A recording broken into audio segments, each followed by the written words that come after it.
Bonjour. Bonjour à tous ceux qui nous ont déjà rejoints. On attend quelques petites secondes le temps que tout le monde arrive. C'est impressionnant, le compteur est en train de monter. Ouais, c'est bon. C'est une bonne chose. 14h05, besoin. Oui, le temps que tout le monde se connecte. Il y a déjà pas mal de monde.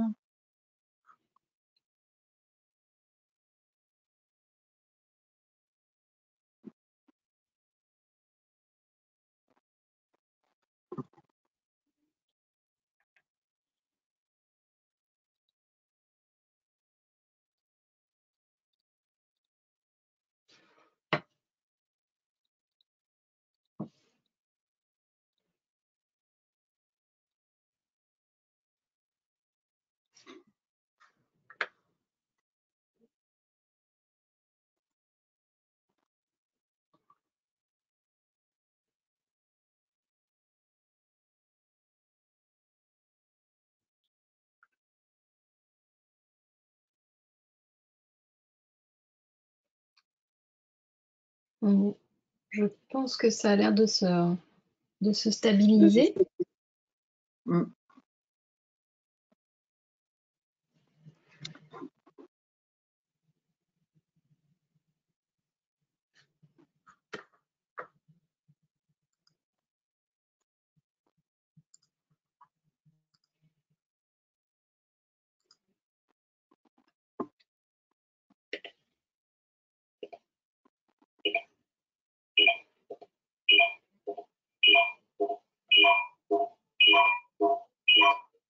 Là, il y a un écho, Mélanie, je ne sais pas si c'est toi. C'est bon.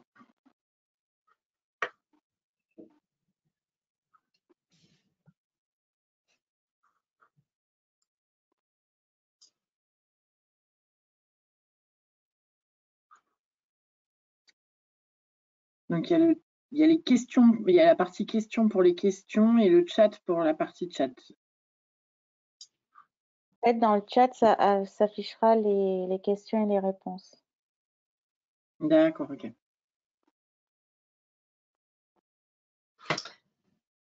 Ok. Bon, je pense qu'on va pouvoir commencer.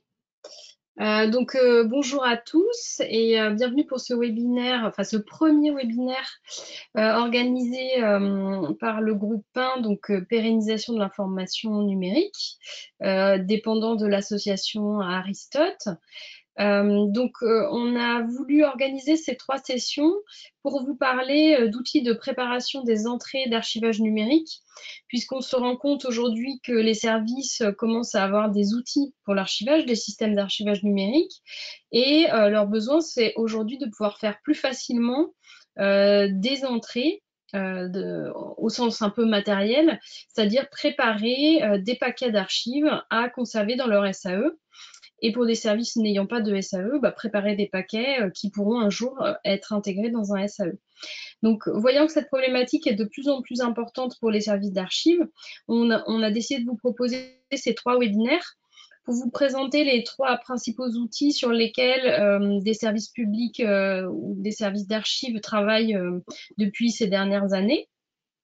Et donc, on va inaugurer cette session avec Archifiltre aujourd'hui. On aura une autre session avec Recip, qui est un outil proposé par le programme Vitam, et une dernière session avec Octave, qui est un outil proposé par le service interministériel des archives de France. Donc, l'objectif est de vous permettre de voir un peu quels sont les outils, quelles sont un peu les fonctionnalités, les usages qu'on peut en avoir, et voir aussi les périmètres, en fait, voir ce qui différencie un peu ces outils et ce qui pourra peut-être vous être plus ou moins utile suivant votre besoin et votre contexte. Donc, pour cette première intervention, c'est donc Chloé Moser, chef de produit Archifiltre au ministère des Affaires sociales, au ministère sociaux, qui va vous faire cette présentation. Voilà, donc Chloé, je te laisse la parole. Ok, merci Mélanie. Merci Mélanie de cette invitation et puis merci beaucoup Katia pour l'organisation et pour l'aide technique. Le webinaire va se passer de manière très classique avec une présentation des principes d'Archifiltre. On va faire une petite démonstration à la fin du webinaire et on va laisser un petit peu de temps pour les questions en sachant que du coup, ce sera peut-être difficile d'y répondre au fur et à mesure. J'essaierai de regarder, ou Mélanie, si tu vois des questions, n'hésite pas à les signaler. Mais en tout cas, on réservera un petit temps pour les questions. Et si jamais il y a des questions pour lesquelles on n'a pas eu le temps de répondre, normalement, il y a une possibilité d'export des questions et donc je pourrais vous les envoyer, enfin, vous envoyer les réponses après le webinaire. Donc normalement, n'hésitez pas du coup à indiquer vos questions ou vos remarques, même si ça n'est pas pris en compte tout de suite. De toute façon, il y aura une réponse qui sera apportée après le webinaire. Voilà. Bah, écoutez, merci beaucoup d'être, il y a encore du monde qui arrive. Merci beaucoup d'être toutes et tous connectés pour ce webinaire de présentation d'Archifiltre. Archifiltre, alors c'est un produit qui est porté par les ministères sociaux, donc ministère Solidarité et Santé et Travail, puisqu'on a perdu le sport depuis le début de l'année 2021. Mais donc du coup, c'est un produit qui est porté au sein de la fabrique numérique des ministères sociaux et qui est aussi soutenu depuis l'année dernière par le service interministériel des archives de France. Et donc, l'objectif de cette présentation, c'est de vous expliquer un petit peu le pourquoi de ce produit, pourquoi on en est arrivé à le développer, et puis évidemment, quels sont les grands usages qu'on peut avoir d'Archifiltre, comment vous pouvez l'utiliser, en sachant que Archifiltre est un outil un petit peu atypique par rapport à Recip et Octave parce qu'on se situe vraiment en amont. Donc, vous verrez qu'il y a pas mal de fonctionnalités qui sont en amont même de la préparation des paquets d'archives. Donc, on va quand même l'évoquer parce que ça fait partie des fonctionnalités. Et puis, on va évoquer aussi la préparation des versements dans le cadre d'Archifiltre. Voilà. Alors, que je retrouve dans l'ordre. Donc, Archifiltre, pourquoi on s'est lancé dans Archifiltre au ministère sociaux? Je vais couper ma caméra, ça sera peut-être plus. Hop. Alors, Archifiltre au ministère sociaux, c'est un outil en réponse à des flux qui sont depuis quelques années assez tendus, mais qui reflètent ce que vous pouvez connaître à peu près partout dans toutes les administrations ou dans tous les services qui produisent des documents bureautiques. Donc, on est au ministère sociaux face à 3768 producteurs au niveau de l'administration centrale. On est une équipe de 11 archivistes. Et puis, nos statistiques un petit peu de fonctionnement depuis quelques années, c'est du coup du conseil et auprès des services producteurs, c'est très classique, de la collecte qui nous permettent de faire rentrer au sein de la mission des archives 500 mètres linéaires à peu près par an. C'est une moyenne depuis les quelques dernières années, 500 mètres linéaires papier. Et puis, depuis 2017, ce qu'on constate, c'est aussi l'arrivée de à peu près 1 téraoctet de données bureautiques par an, qui sont constituées de documents bureautiques et de messagerie. Produits par tous nos producteurs des deux ministères que sont donc Solidarité et Santé et puis Ministère du Travail. Assez classiquement, on a un stock de documents papier et électroniques qui a été constitué depuis quelques années, depuis la création du service. À la mission des archives auprès des ministères sociaux, c'est à peu près 21 km linéaires. Et puis le cumul depuis 2017 et avec les quelques versements qu'on avait avant, c'est un stock de 4,8 téraoctets maintenant en bureautique, qu'il faut conserver, communiquer aux services, enfin tout ça, rien de très original, comme dans tous les services d'archives. Et puis la petite particularité s'agissant d'un service de mission auprès d'un ministère, c'est que du coup, on a aussi la charge de réaliser le traitement des archives définitives pour versement aux archives nationales. Donc notre capacité de traitement actuellement, alors l'année dernière a été de 100 mètres linéaires, on est en moyenne sur 200-250 mètres linéaires, mais bon, l'année dernière a été un peu particulière, donc on a réussi à traiter pour versement aux archives nationales 100 mètres linéaires de papier. On a beaucoup augmenté notre capacité de traitement des archives bureautiques, puisque maintenant on est passé à une moyenne. Alors bon, on va dire c'est sur l'année 2020, donc c'est pas encore une moyenne. L'année 2020 a permis le versement de 100 gigaoctets de données bureautiques dans Adamant, donc le système d'archivage électronique pour les archives nationales. Et l'année dernière, en tout cas, on a été capable de procéder à peu près 325 mètres linéaires d'élimination et 1 gigaoctet d'élimination sur tout ce qu'on avait comme stock d'archives papier et électronique.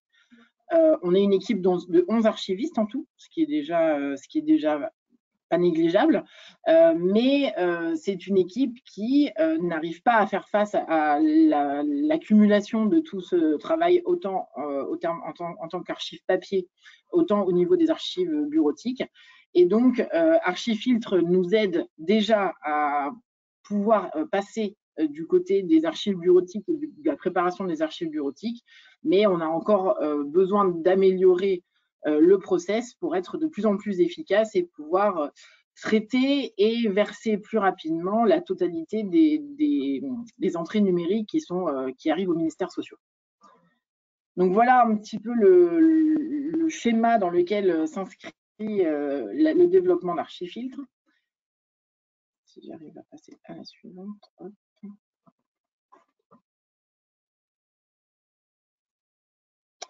Et puis, du coup, Archifiltre s'inscrit également dans un constat qui est que le volume de données et de papier ne diminue pas. Donc, depuis 2015, où je vous représente ce schéma, on se rend compte que malgré l'envie du zéro papier, les volumes d'archives papier qui sont versés à la mission continuent à être importants. Donc, on continue à avoir jusqu'à 800 mètres linéaires 900 mètres linéaires même en 2017 qui sont versés en papier. Et on a de plus en plus de versements électroniques qui nous arrivent, donc bureautiques et messagerie. Donc, le temps de travail qu'on a à consacrer aux archives papier doit aussi nous permettre de traiter les archives bureautiques, puisque l'équipe est restée au même niveau. On n'a pas de recrutement particulier pour faire face à cette montée en charge du numérique. En revanche, on voit que comme le papier ne diminue pas et que par contre la bureautique augmente, il faut qu'on fasse les deux en même temps. Donc, il faut qu'on soit plus efficace dans notre façon de faire la bureautique pour pouvoir traiter ces deux sources de versement que sont le papier et le numérique. Alors, ce qu'on constate par rapport au volume de données qui augmente de manière exponentielle, c'est que face au numérique, on est dans un cercle vicieux qui existait déjà dans le papier, mais qui s'est accentué avec le numérique. Avec le papier, on pouvait visualiser quand les espaces de stockage étaient saturés. Une armoire qui était pleine de boîtes, que ce soit dans son bureau, dans son local de pré-archivage, on s'en rendait compte et on matérialisait qu'il y avait besoin de s'occuper de faire du pré-archivage, des éliminations, du tri. L'espace était là pour nous matérialiser qu'il y avait une urgence à s'occuper du sujet. Avec les fichiers numériques et les serveurs de fichiers, la notion de volume est devenue complètement immatérielle et du coup, il est absolument impossible de visualiser pour un service quand son armoire est devenue beaucoup trop pleine et qu'il est temps de procéder à un tri, un archivage, une élimination suivant les cas, suivant les services. Résultat, on fait très peu de tri parce qu'on ne se rend pas compte qu'on a ce besoin de faire du tri, en tout cas qui devient vraiment urgent. Le volume augmente de plus en plus au fur et à mesure du temps. Et du coup, on est de plus en plus perdu dans ce volume de fichiers qui est stocké parce qu'on a des arborescences de fichiers qui deviennent de plus en plus complexes, volumineuses et très, très profondes. Et ça accentue notre sentiment d'être perdu dans ces arborescences. Du coup, on fait très peu de tri. Et c'est ce qu'on a appelé, en tout cas, nous, un petit peu le cercle vicieux du tri des fichiers numériques, qui existait déjà dans le papier, mais qui s'est vraiment accentué par cet aspect. Les archives, on peut les matérialiser quand c'est papier, quand c'est numérique, et ben, on ne voit pas qu'un serveur déborde. Du coup, les conséquences de cette explosion du volume de données, elles sont assez connues par les archivistes. C'est une question, ça va avoir des conséquences d'organisation pour les services, avec des grandes difficultés à se retrouver dans des arborescences, comme on le disait, qui peuvent être très profondes et dont on ne connaît pas le contenu, dont on ne comprend pas le contenu. Ça va avoir des conséquences en termes de place, puisqu'on va assister à une augmentation des espaces de stockage pour pouvoir stocker le volume finalement accumulé au fur et à mesure des années. Ça va avoir évidemment des problématiques de coûts qui sont liées à l'augmentation des capacités de stockage. Et on peut pointer aussi des conséquences en termes de droit, puisque finalement, on va avoir des documents qui sont conservés sur des espaces serveurs qui n'ont pas vocation à être conservés, notamment en ce qui concerne les données à caractère personnel. Et puis, en termes de droit pour les administrés, puisqu'on ne va pas forcément être capable de retrouver des informations, que ce soit pour l'administration ou pour les administrés d'ailleurs, qui auraient besoin d'accéder à ces informations. On peut pointer également une conséquence écologique, puisque toutes ces données accumulées ont un coût écologique important. On estime à peu près qu'un data center consomme autant que 3000 foyers américains. Donc, voilà, c'est pour donner un peu des ordres de grandeur, mais se rendre compte que finalement, cette accumulation de fichiers bureautiques a des conséquences, y compris en termes écologiques, et que ça peut être une des raisons pour lesquelles on essaye de convaincre les services de s'y attaquer. Et puis, le dernier constat dont on est parti aux ministères sociaux, c'est que face à des arborescences de fichiers comme celle que je vous ai représentée ici, vous avez normalement, on a tous à peu près le même réflexe qui est face à un répertoire de fichiers, on va ouvrir le répertoire, on va afficher les sous-répertoires et à l'intérieur, on va afficher les sous-sous-répertoires et on va faire comme ça, ainsi de suite, jusqu'à arriver à des listes de fichiers. Sauf qu'en fait, on est incapable de se repérer dans cet espace qui n'est pas compréhensible pour notre cerveau. On n'est pas capable de prendre du recul, on n'est pas capable d'appréhender la totalité de cette arborescence et donc on est incapable de la comprendre et on va se sentir facilement découragé. Du coup, l'idée d'Archifiltre, c'est au lieu de s'attaquer à une arborescence en visionnant par le bas, c'est-à-dire que si on devait décrire cette forêt, si on devait s'attaquer à la description de cette forêt, en la regardant d'en bas, on aurait tendance à vouloir décrire les petites feuilles autour de nous, les arbustes, le type d'arbres qu'on voit autour de nous. Et en fait, on aurait un travail immense à devoir décrire au fur et à mesure la forêt, au fur et à mesure où on se déplace dedans.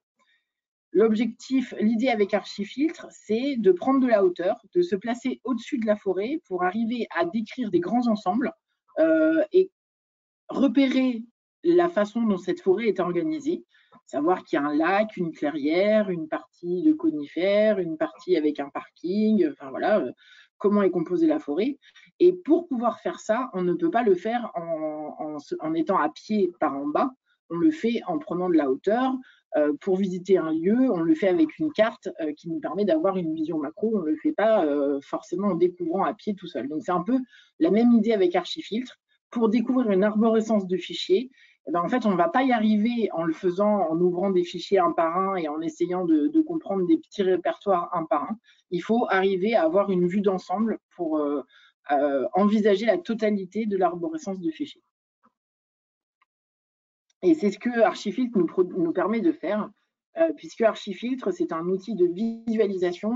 Et à partir de la visualisation, cette visualisation macro qui nous permet d'avoir une vision globale, ensuite, on est capable d'améliorer des dossiers numériques, y compris quand ils sont très complexes, puisque on peut lancer le challenge aujourd'hui pour savoir jusqu'où vous êtes allé en nombre de niveaux d'arborescence, mais nos utilisateurs nous ont fait remonter jusqu'à 32 sous-niveaux de fichiers, de répertoires et de fichiers dans une arborescence. Donc, on peut aller très loin dans la visualisation avec Archifiltre et sur des volumes assez conséquents, même si on va l'évoquer aussi. Le volume analysé, on ne peut pas analyser encore des centaines de téraoctets dans Archifiltre. Alors, à qui Archifiltre s'adresse?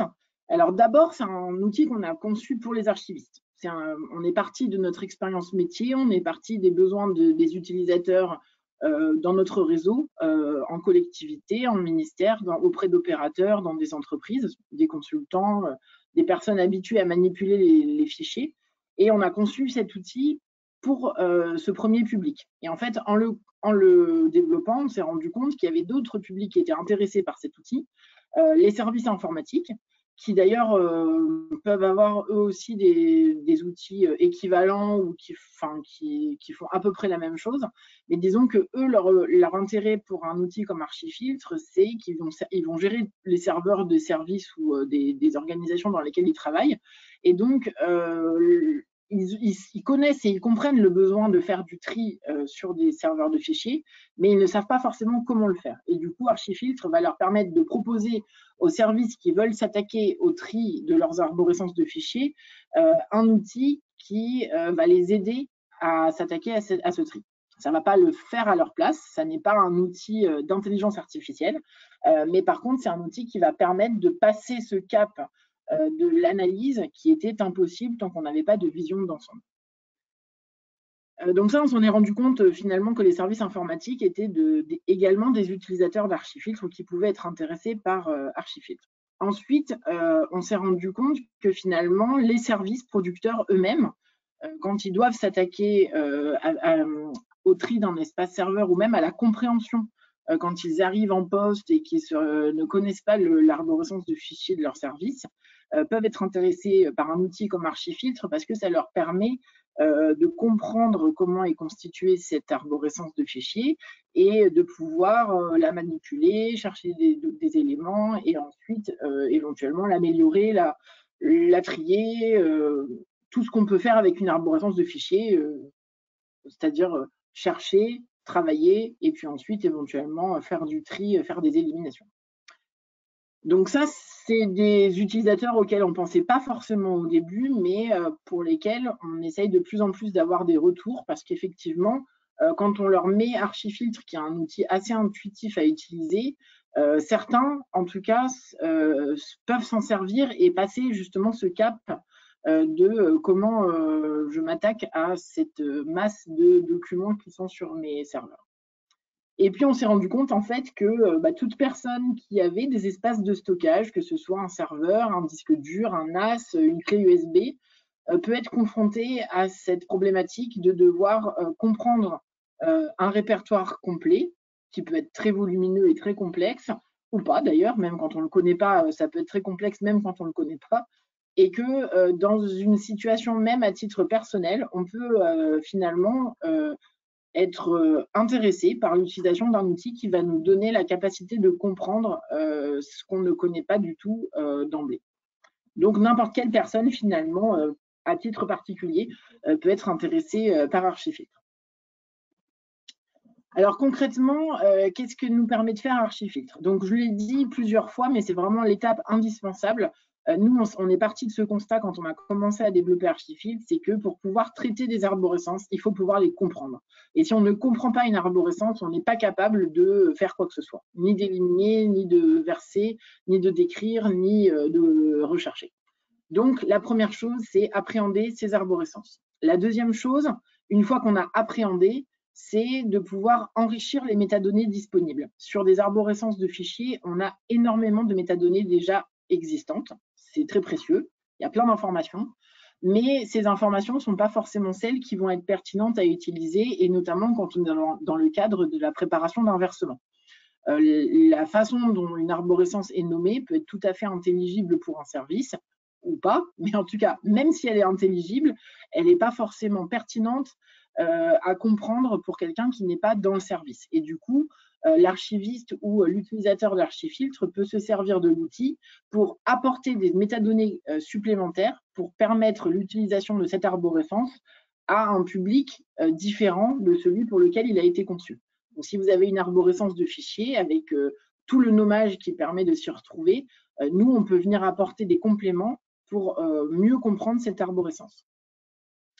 Troisième chose, à partir de cette visualisation, de cette compréhension, on va être capable de réorganiser des dossiers ou de proposer à leur réorganisation. Ça peut être réorganiser nous-mêmes quand on est dans le cadre d'un traitement pour un versement d'archives dans un SAE, et ça peut être aussi préconiser une réorganisation pour un service qui nous sollicite pour faire un audit de son espace serveur. Donc ça, on est capable de le faire parce que justement, on a toujours la même chose, en fait, cette capacité d'appréhender, de visualiser la totalité.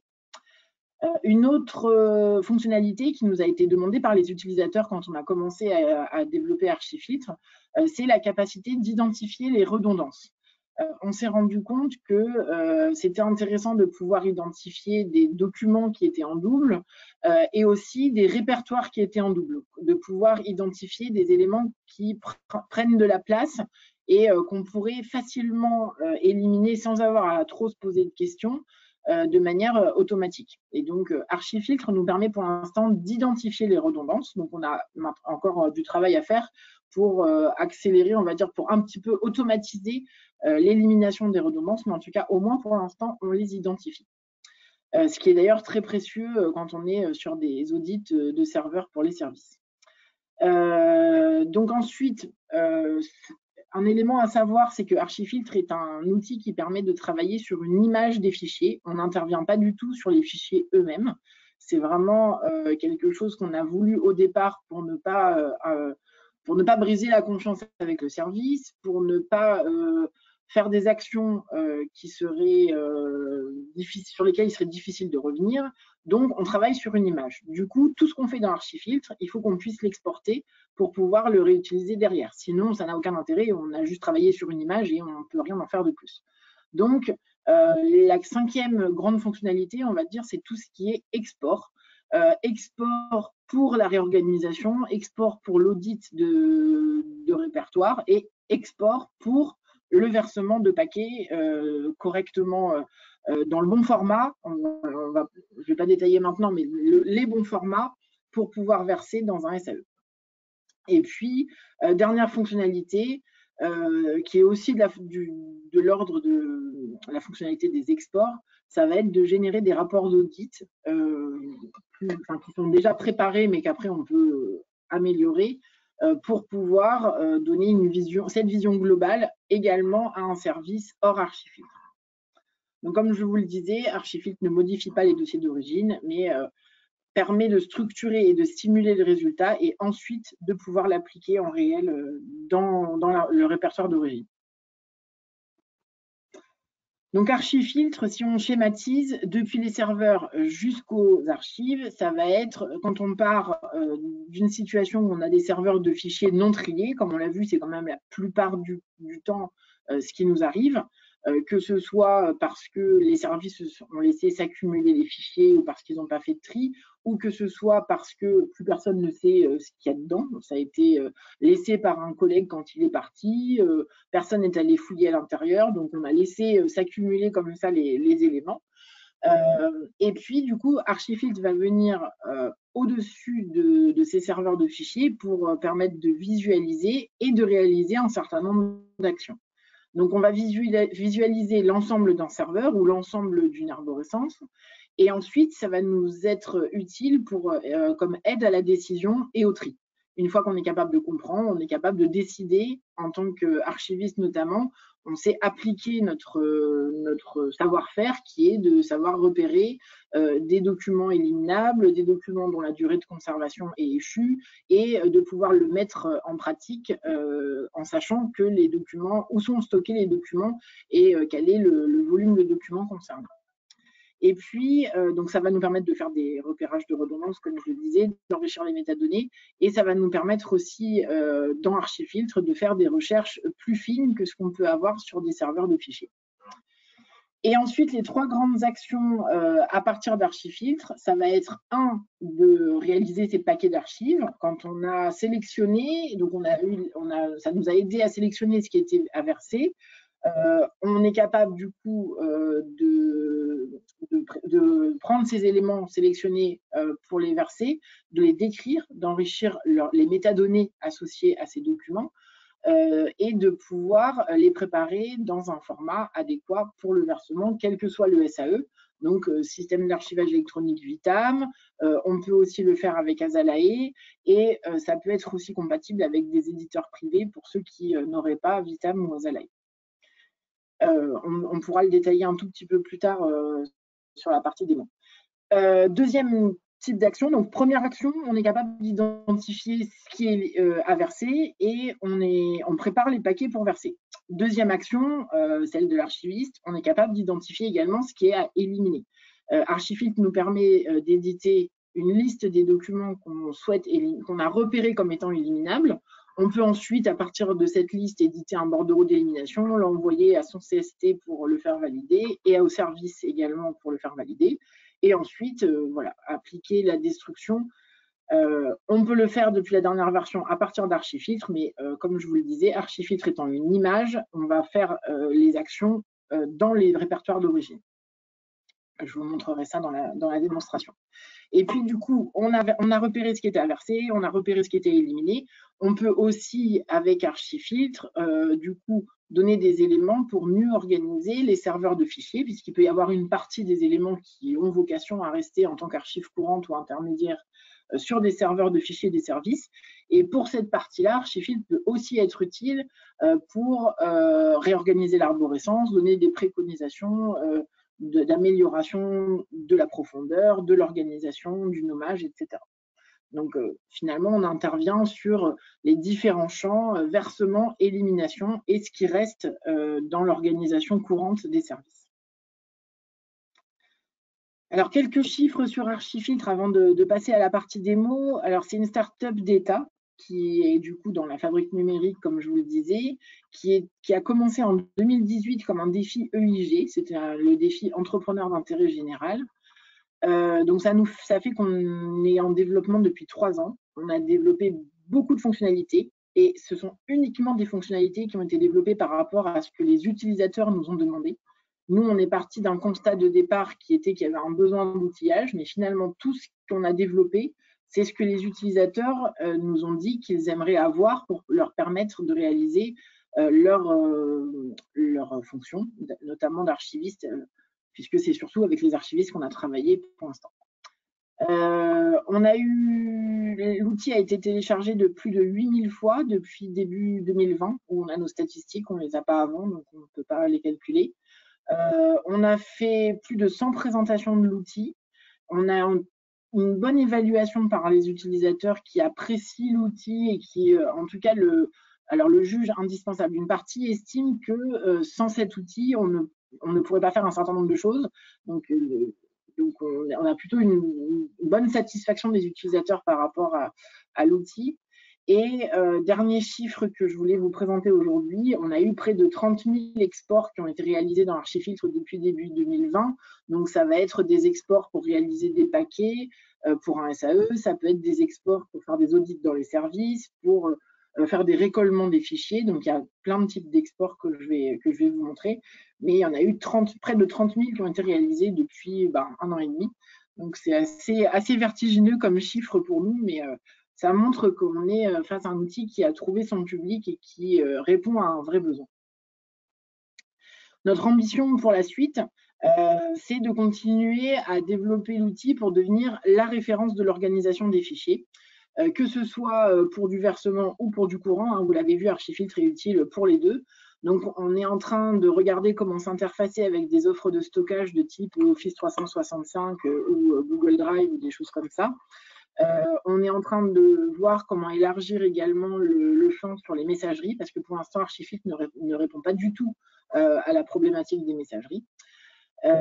Et puis, ce qu'on voudrait, c'est réussir à mieux convaincre sur l'intérêt de trier des espaces de stockage, que ce soit par rapport aux gains écologiques, mais aussi tout ce qu'on a l'habitude de faire en tant qu'archiviste, d'expliquer l'intérêt à mieux organiser, à avoir une bonne arborescence, un bon plan de classement, etc.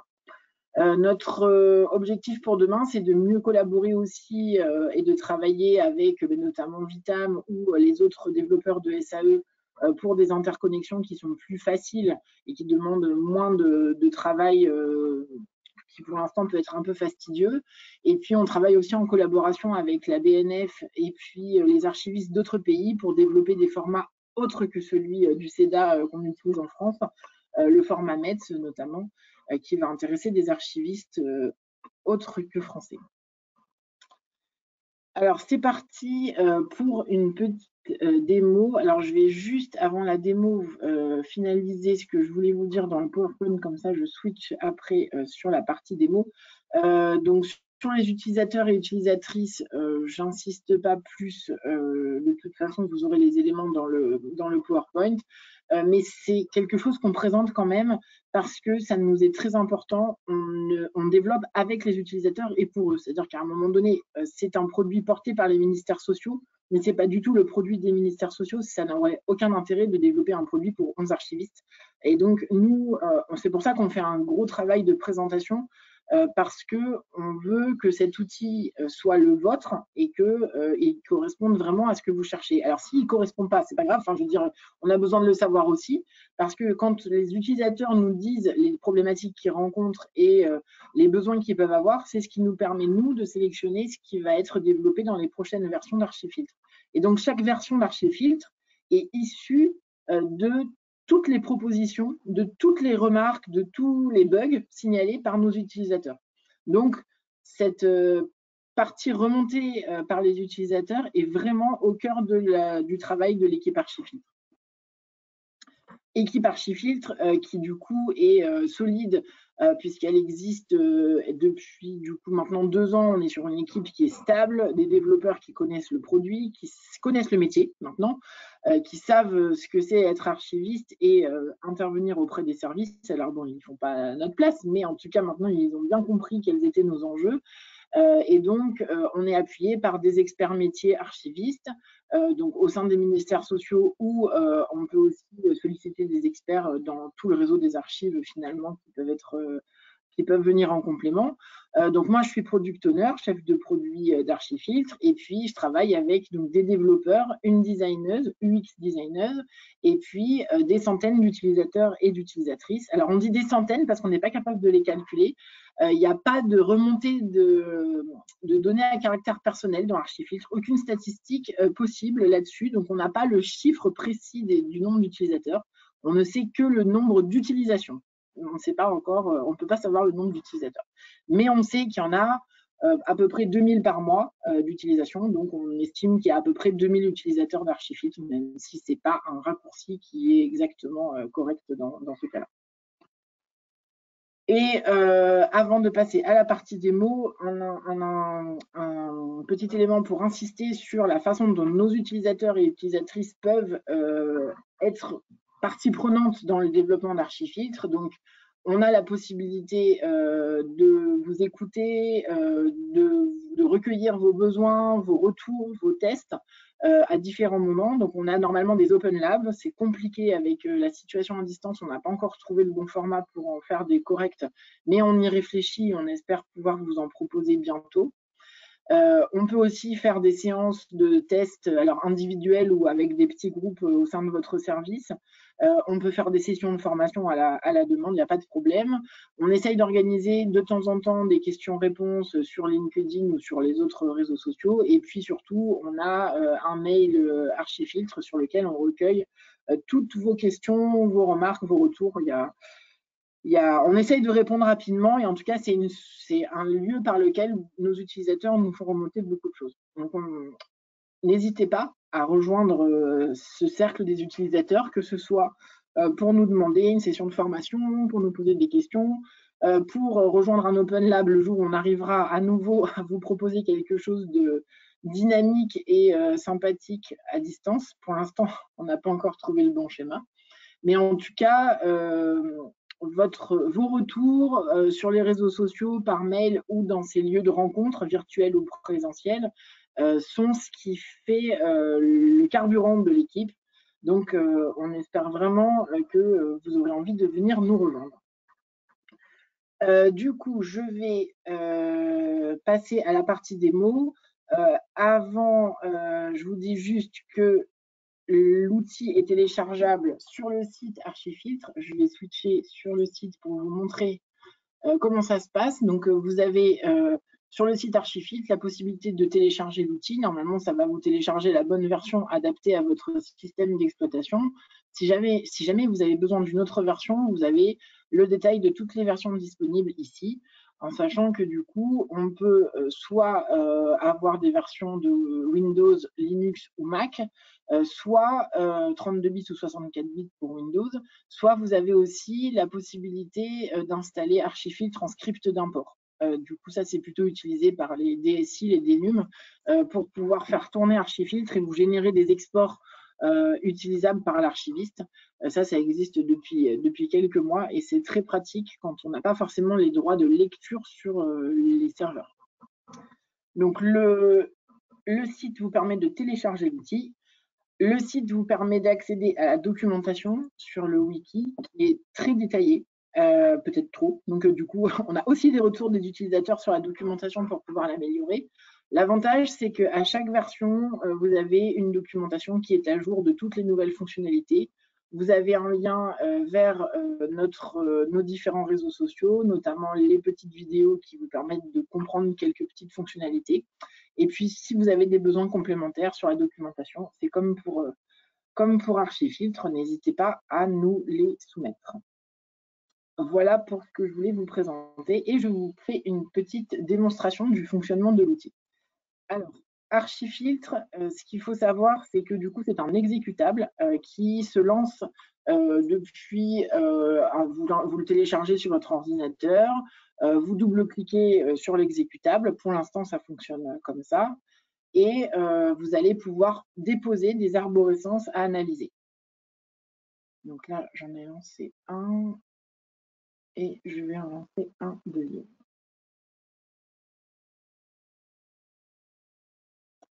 Donc là, vous avez une arborescence que j'ai déposée tout à l'heure, mais je voulais vous montrer juste la partie chargement. Voilà. Donc vous arrivez, quand vous double-cliquez sur Archifiltre, vous arrivez sur cette page de dépôt d'une arborescence.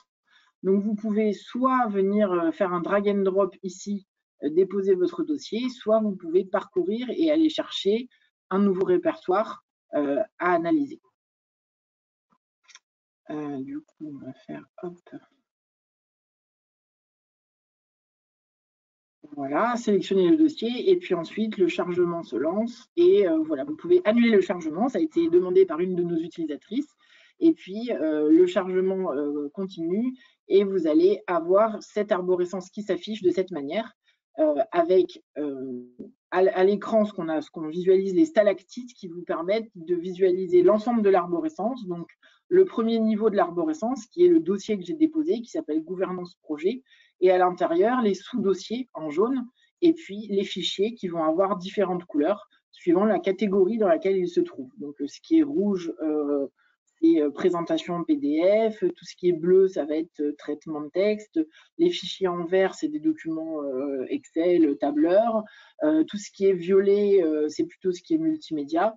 Et du coup, cette visualisation en cascade va nous permettre de comprendre depuis le haut de l'arborescence jusqu'en bas de l'arborescence de quoi elle est constituée en naviguant comme ça avec la souris. Alors ça, c'est un petit répertoire, donc ça n'a pas forcément beaucoup d'intérêt. Je vous ai chargé un gros répertoire ici pour vous montrer ce que ça peut donner. Là, vous avez un répertoire de 217 gigaoctets. C'est le répertoire d'une direction, d'un bureau d'une direction, pardon, qui doit changer d'affectation, qui doit passer à un autre ministère. Et du coup, à l'occasion de ce transfert, on a fait un état des lieux de leur arborescence de fichiers. Donc voilà, 217 gigaoctets avec des fichiers remontant soi-disant à 1979. Donc il peut y avoir des petites erreurs de date dans Windows répertoriées par Archifiltre parce qu'on ne corrige pas les dates. Mais ça vous montre qu'il y a quand même une grande amplitude des documents et c'est vraiment ce qu'on retrouve dans la plupart des serveurs. Donc là, vous avez ce répertoire des GCS et puis à l'intérieur, on va retrouver différents sous-répertoires et en naviguant comme ça avec la souris, on va comprendre progressivement de quoi sont constitués ces répertoires et petit à petit, on va avoir une vision d'ensemble de quoi il est constitué. Donc là, on voit que DGCS, c'est la Direction générale de la cohésion sociale au ministère de la Santé. C'est une direction, enfin des solidarités plutôt, c'est une direction dans ce service qui gère un système d'information. Donc voilà, ce dossier SI, c'est leur système d'information. À l'intérieur, on voit que le dossier principal qui prend le plus de place, c'est le dossier SIAO, c'est ce fameux système d'information qu'il gère. Et l'information en bas nous permet de matérialiser que ce dossier prend 54% de l'espace occupé par tout le répertoire. Et puis, finalement, en naviguant dans les dossiers, c'est comme ça qu'on va comprendre petit à petit de quoi est constituée l'arborescence. Donc, vous avez une vue générale qui vous permet de voir les caractéristiques de l'arborescence. Quand on clique sur un élément ici, on va avoir les caractéristiques de l'élément qui s'affiche, le nom, la taille, l'empreinte qui est calculée ici. Donc, vous avez des éléments qui vous permettent de comprendre quand il y a des petits termes qui ne sont pas forcément évidents à comprendre. Vous avez les dates de dernière modification. Quand c'est un répertoire, on va avoir la date la plus ancienne et la date la plus récente et aussi la date médiane. Quand c'est un élément, du coup, ce sera la même date partout. Donc voilà, ça c'est ce qui vous permet de comprendre l'arborescence. Après, vous avez la possibilité de classer à l'écran par volume du plus volumineux vers le moins volumineux, mais vous pouvez aussi classer les éléments par date. Donc ça va changer l'organisation des éléments à l'écran. Et vous pouvez aussi classer par ordre alphanumérique et retrouver l'ordre que vous aviez, par exemple, dans Windows. Parce que parfois, on peut être un peu perdu de ne pas avoir le même classement des sous-dossiers. Donc, on a mis en place ce classement alphanumérique parce que les utilisateurs nous l'ont demandé pour pouvoir se retrouver dans les arborescences. Vous avez ensuite la possibilité de pondérer les petits rectangles des stalactites en fonction du volume des fichiers ou en fonction du nombre de fichiers à l'intérieur. Ça nous permet notamment de ne pas être pollué par des très gros fichiers comme ça qui peuvent prendre beaucoup d'espace à l'écran. Donc quand on voit par nombre de fichiers, vous voyez ce fichier bleu qui prenait beaucoup d'espace, ben, on ne le voit plus parce que du coup, c'est un seul fichier à l'intérieur du dossier. Et puis, vous avez aussi la possibilité de colorer par type de fichier, par grande catégorie ou par date de fichier. Donc là, on va voir, il y a pas mal d'éléments qui sont, il y a peu d'éléments qui sont très anciens, ils sont plutôt ici et ils sont dans Archive, donc c'est assez logique. Du coup, voilà, ça va vous permettre de colorer les éléments de différentes manières. Donc, on voit vraiment que Archifiltre est basé sur la visualisation. C'est la visualisation qui vous donne la capacité de comprendre. Et c'est pour ça qu'on a développé ces filtres-là qui vous permettent de changer la visualisation pour comprendre petit à petit le contenu du fichier. Donc, je ne détaille pas tout l'écran en général, mais je vous montre comment ça fonctionne. Et ensuite, l'idée, c'est que quand on a compris de quoi est constituée une arborescence, on est ensuite capable de passer aux autres actions. Donc, l'enrichissement qui va vous permettre de donner des éléments, des métadonnées supplémentaires par rapport à ce que vous avez déjà. Donc, vous pouvez ici, hop, sur un élément, changer. Oui. Chloé, juste comme on n'a pas fait les questions suite à la présentation, avant de passer à l'enrichissement, il y a 2 ou 3 questions sur la visualisation qu'on peut peut-être prendre maintenant. Alors, il y avait une question, mais je pense que tu y as répondu. La légende des couleurs est-elle prédéfinie par défaut? Oui.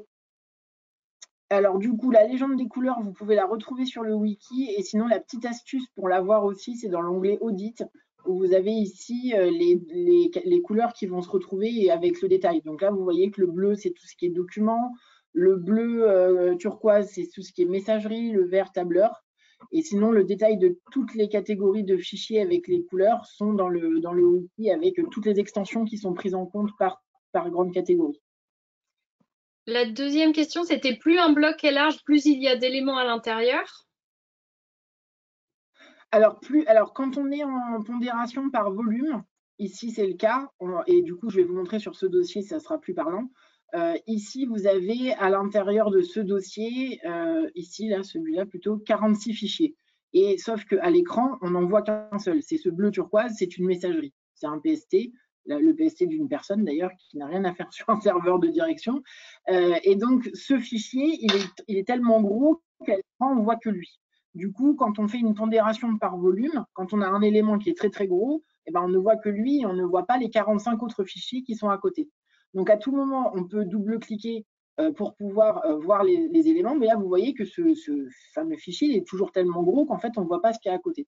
Et c'est pour ça qu'on a développé la pondération également par nombre, où là, quand on va avoir la pondération par nombre, on va se retrouver, alors du coup, je ne sais plus où est-ce qu'il est, et ben, on le voit même plus, ce fichier, tellement c'est un seul fichier parmi la totalité des fichiers. Il redevient tout petit puisque la pondération se fait au nombre de fichiers à l'intérieur du dossier. Et puis après, on a aussi développé la possibilité de zoomer. Donc, ce que vous pouvez faire également, c'est avec la molette, zoomer pour pouvoir voir les éléments qui se retrouvent à côté. Donc là, il est tellement gros qu'il m'écrase tout. Mais si je reviens sur la totalité, vous voyez que avec la souris, je peux zoomer pour aller voir de quoi est constitué un répertoire.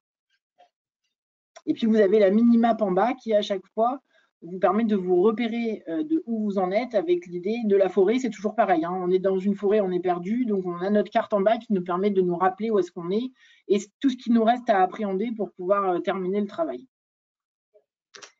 Est-ce que tu avais d'autres questions sur la partie? Oui, il y avait plusieurs autres questions. Donc la suivante, c'était est-ce qu'on peut visualiser par type de fichier? Alors, on a le moteur de recherche qui nous permet d'avoir un export des éléments par type de fichier, mais par contre, on ne peut pas visualiser sur les stalactites par type de fichier. Ici, si vous cherchez par exemple tout ce qui est PDF et que vous lancez la recherche, alors là, on est sur un gros répertoire, donc je ne suis pas sûre que ça va pas prendre beaucoup de temps. Ben voilà, c'est bon. Là, du coup, il va nous faire une liste de tous les PDF et on peut exporter la liste. Mais par contre, ça ne nous permet pas de le visualiser dans les stalactites. Ok. La question suivante, c'était pour savoir s'il y avait un traitement spécifique pour les fichiers zip, par exemple. Est-ce qu'ils ont une visualisation particulière dans l'arborescence? Alors, les fichiers zip, ils apparaissent avec la couleur grise. Et quand on charge une arborescence, au tout début, ça nous donne l'information quand il y a des fichiers zip. Ben voilà, vous avez là sur la petite arborescence que j'ai ici, un fichier zip a été détecté, donc ça nous donne l'information qu'il y a le fichier zip, mais par contre, l'idée étant que Archifiltre n'intervient pas sur le contenu et en réel sur les fichiers, donc il ne va pas dézipper. Il faut que, si vous voulez voir le contenu d'un zip, il faut que vous dézippiez pour avoir le contenu du zip analysé par Archifiltre. Pour l'instant, c'est comme ça que ça fonctionne. Ok. La question suivante, c'était, alors c'est intéressant, pour savoir comment se passe l'identification des types de fichiers. Est-ce que ça se fait uniquement à partir des extensions ou est-ce qu'il y a une autre méthode pour les détecter? Alors oui, pour l'instant, la méthode qu'on a utilisée, c'est celle qu'on fait à partir des extensions. On sait qu'elle n'est pas 100% fiable, mais l'idée, c'est de ne pas perdre de temps parce qu'en fait, tous les traitements qu'on fait faire par Archifiltre, c'est du temps de traitement.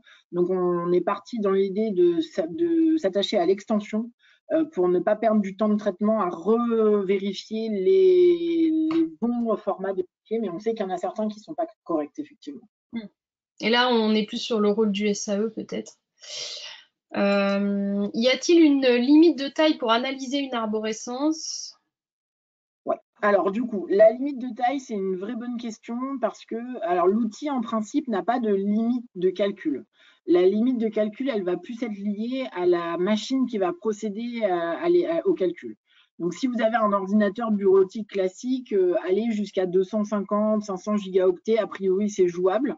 Après, quand on a des ordinateurs pour lesquels 4 téraoctets, ça ne va pas poser de problème. Moi, le mien, par exemple, 4 téraoctets, c'est impossible. Donc, ce qu'on fait dans ces cas-là, et c'est pour ça qu'on a développé le script qui peut être généré par la DSI, c'est qu'en fait, on fait reporter le calcul Archifiltre à la DSI qui nous génère un fichier qu'on peut déposer dans Archifiltre, analyser. C'est ce qui s'est passé pour ce fichier. Là, il a été produit par la DSI. Ils nous ont donné un fichier JSON qu'on peut déposer directement dans Archifiltre et ça nous permet de ne pas avoir à faire toute l'étape de calcul qui peut être très très longue, notamment quand on a un ordinateur qui n'est pas très puissant. Donc, il n'y a pas de limite, mais la limite, elle va être plutôt la machine que vous utilisez. Et ce qu'on est en train de réfléchir, c'est de mettre à disposition un espace de calcul à distance qui vous permettrait d'éviter d'être limité par vos machines qui peuvent être très basiques, hein, comme la mienne.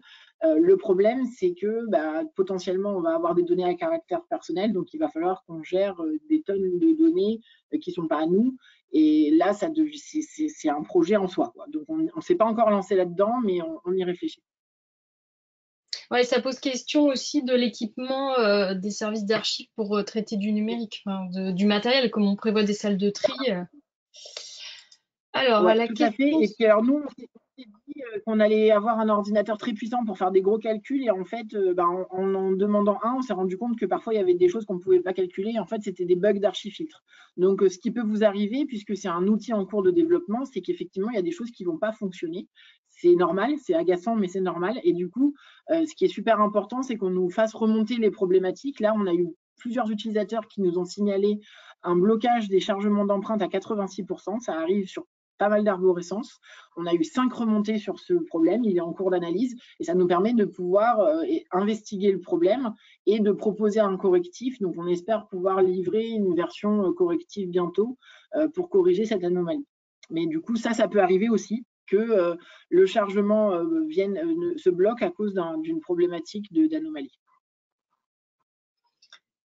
Donc la question suivante, est-ce que l'outil traque les doublons uniquement par rapport au nommage de fichiers? Ça ressemble un peu à la question sur les formats. Alors non, du coup, pour les doublons, c'est pas par rapport au format, c'est par rapport à l'empreinte. Donc là, c'est ce que je vous montrais tout à l'heure, le hash d'un fichier. C'est quelque chose d'unique qui n'est pas du tout lié au nommage, c'est-à-dire qu'on peut avoir deux fichiers totalement identiques dans leur contenu, et dont le nom de fichier est différent. Et là, Archifiltre, il va détecter par rapport au contenu. Donc les redondances, elles sont calculées par rapport à ça. Ceci dit, on a constaté des différences par rapport à des outils spécialisés des doublonnages. Notamment, Archifiltre n'en détecte pas autant ou parfois on détecte plus que des outils de dédoublonnage. Donc ça, c'est typiquement des utilisateurs qui nous ont signalé en disant j'ai utilisé Archifiltre, j'ai aussi utilisé un autre outil, j'ai pas le même résultat. Donc là, c'est vraiment ce qui nous permet, nous, ensuite, d'aller investiguer le sujet pour arriver à comprendre quelle est la part d'erreur, comment on peut corriger. Donc on est sur quelque chose qui est encore en cours de construction. Et donc, en lien un peu avec ta réponse, Archifiltre doit-il nécessairement analyser le hash de chaque fichier pour exporter l'analyse ou l'arborescence? Alors, il y a des choses qu'on peut exporter avant que l'empreinte des fichiers ait été calculée. Donc, quand on va dans les exports, on peut avoir un certain nombre d'exports possibles. Le fichier, l'export CSV, le récollement de la totalité des éléments, on n'a pas besoin d'avoir le chargement des empreintes. L'export RECIP, il me semble que c'est pareil.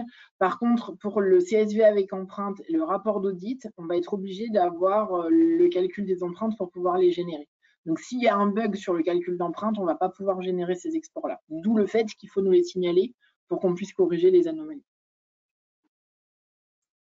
Ok, alors. Donc ça me permet d'aborder la question des exports en même temps. Donc, vous voyez qu'on peut faire des exports de type récollement. Il y a des exports de type audit avec un rapport d'audit qui est déjà préformaté pour pouvoir vous permettre de le présenter dans les services. Et puis, vous avez des exports pour les transferts vers des systèmes d'archivage électronique. Donc, l'export RECIP, que je n'ai même pas cité, mais qui est du coup l'outil développé par le programme Vitam pour pouvoir préparer des paquets, des SIP au format CEDA 2.1. Donc, Archifiltre génère un fichier de métadonnées enrichies que RECIP sait analyser et intégrer. Et ensuite, c'est RECIP qui, à partir des éléments envoyés par Archifiltre et des fichiers, fait tout le travail d'empaquetage au format CEDA pour ensuite être conforme à un SAE qui reçoit des paquets au format CEDA 2.1. Donc ça, c'est vraiment une moulinette qu'on a mis en place avec le programme Vitam pour que ça aille jusqu'au bout de la chaîne. Et puis l'export METS, qui fait la même chose, mais pour un SAE qui va utiliser du format METS, en sachant que là, il y a une toute petite étape qu'on n'a pas automatisée parce qu'on n'a pas l'équivalent de RECIP pour le METS. Donc, il y a des choses qu'il faut aller manipuler dans le XML, mais bon, ça ne concerne pas les archivistes français normalement. Donc, je ne vais pas forcément vous détailler tout. Mais en gros, vous dire que quel que soit le format d'export, CEDA ou METS, on peut les travailler à partir d'Archifiltre. Et après, pour le format CEDA, on a actuellement besoin de RECIP parce que c'est l'outil qui fait très bien pour régénérer le paquet au format CEDA. Et ensuite, pour METS, il y a une petite manipulation, mais on est capable de générer un paquet au format METS pour le rentrer ensuite dans le SAE. Et puis, dernier type d'export, c'est le script de suppression. C'est un script qui vous permet, pour tous les éléments que vous avez tagués à éliminer, Donc, en analysant votre arborescence, si vous voyez des éléments qui n'ont pas d'intérêt, vous pouvez, au fur et à mesure, les taguer avec le tag à éliminer. Et tout ce qui a été tagué à éliminer dans Archifiltre, jusqu'à maintenant, on ne pouvait rien en faire. Et donc, on a mis en place ce script de suppression qui vous permet de rendre automatique la suppression de tout ce qui a été tagué à éliminer. Alors, on a hésité à le mettre en place, ça nous a été très demandé, donc on l'a fait, mais il faut savoir que quand on le fait, c'est irréversible. Donc, si vous utilisez ce script de suppression, faites-le plutôt sur des répertoires en propre, en local, ou sur du traitement. Ne le faites pas sur des serveurs de service, quoi. On vous déconseille de le faire, en tout cas. Alors, il y a une question qui a partiellement répondu aussi. Enfin, il y en a deux. Comment s'effectue le versement vers le SAE? Et si on utilise Azalae, est-ce qu'il faut passer par la moulinette Reci? Alors oui, si on a Azalae 2, je ne sais plus combien, celui qui est compatible avec le CEDA 2.1, pour le Azalae avant le 2.1, l'idée c'est de passer par un autre outil qui est fait par Azalae pour pouvoir faire l'équivalent de ce que fait Recip, mais actuellement ça n'est pas encore possible. Il n'y a pas encore de manipulation jusqu'au bout avec Azalae en dessous de la version 2. Par contre, à partir de la version 2, c'est la même moulinette qu'avec Vitam qui vous permet de faire un paquet au format CEDA. Voilà. Il y a deux questions sur les mails. Ça, c'est plutôt un travail qu'on fait avec Azalae. Donc, c'est plus une question à poser aussi en lien avec Azalae parce qu'on travaille avec eux sur le développement de cette moulinette. Donc, il y a une question qui est quels sont les formats de mail reconnus et est-ce que les mails sont pris en compte dans l'arborescence? Donc oui, ça... Alors, ouais, s'il y a des mails, c'est ce qu'on a vu tout à l'heure dans l'autre arborescence.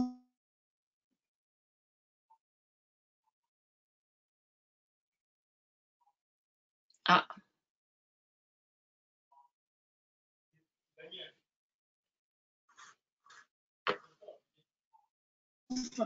Vous avez ici un truc en bleu turquoise, ça c'est du mail. Alors c'est même carrément un PST, donc c'est même plus temporaire et des fichiers cachés. Ça n'apparaît pas dans l'arborescence.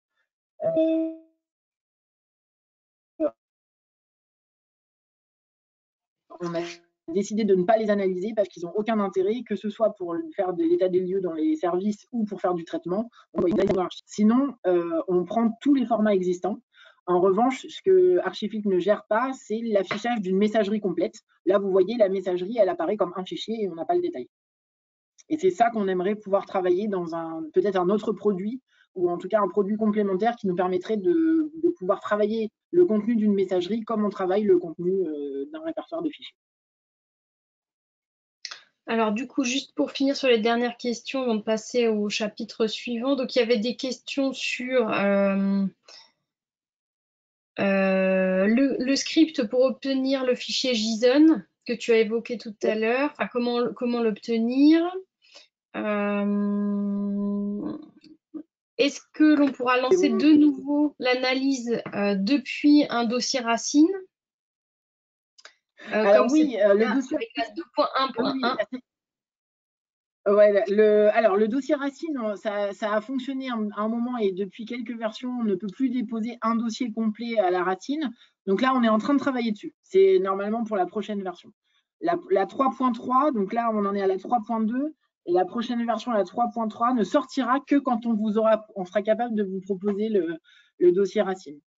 Et alors, pour répondre à la question sur le fichier JSON, donc toutes les métadonnées que vous avez chargées dans Archifiltre et celles que vous avez enrichies, vous pouvez les récupérer en faisant enregistrer ici, le petit bouton enregistrer. Ça va vous générer ce fameux fichier JSON. Donc ici, vous voyez, ça me donne le titre de mon répertoire .json. Vous pouvez, du coup, je suis sur mon bureau, on va faire comme ça, l'enregistrer. Et si vous fermez votre session et que vous rechargez le fichier JSON, vous allez avoir la même arborescence qui s'affiche avec tous les enrichissements que vous avez trouvés. Alors, et donc, du coup, ça nous permet de passer à la partie suivante. Il y a déjà 3 questions donc, sur l'enrichissement. Peut-être tu peux présenter et ensuite on posera la question. Ouais, ok. Alors du coup, sur la partie enrichissement, donc la possibilité de renommer un élément, donc de manière unitaire ici. À chaque fois qu'on fait un enrichissement, on a un petit liseré qui nous permet de matérialiser ce qu'on a enrichi.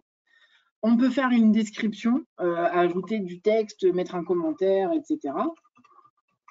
Ça va nous mettre un autre liseré. Et troisième type d'enrichissement, ça va être le tag. Donc là, on peut créer autant de tags qu'on veut, ce qui nous permet ensuite de faire des liens intellectuels entre les éléments tagués dans l'arborescence. Donc ça, c'est les 3 types d'enrichissement qui sont possibles, et ce sont ces 3 types d'enrichissement qui vont vous permettre de réaliser finalement l'équivalent de l'instrument de recherche, puisque du coup, vous allez pouvoir nommer vos intitulés, vous allez pouvoir mettre des descriptions, vous allez pouvoir mettre des tags qui correspondent en gros à des indexations, et ce sont ces éléments qui ensuite vont venir constituer l'ossature de l'instrument de recherche dans votre paquet au moment de la création du SIP pour le rentrer dans un système d'archivage électronique.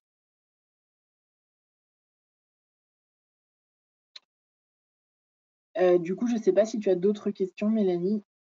Oui, alors les questions sur justement l'enrichissement. Alors pour l'enrichissement des métadonnées d'un archifiltre, est-ce que cela modifie les métadonnées du fichier du dossier d'origine? Puisque tu as dit en début de présentation que ce qu'on fait dans l'archifiltre ne modifie pas les éléments d'origine. Oui, tout à fait. Du coup, ça ne modifie pas les éléments d'origine, c'est pareil, c'est le même principe. On ne peut le retrouver que via les exports. Donc ça, je vais pouvoir vous les montrer. Hop.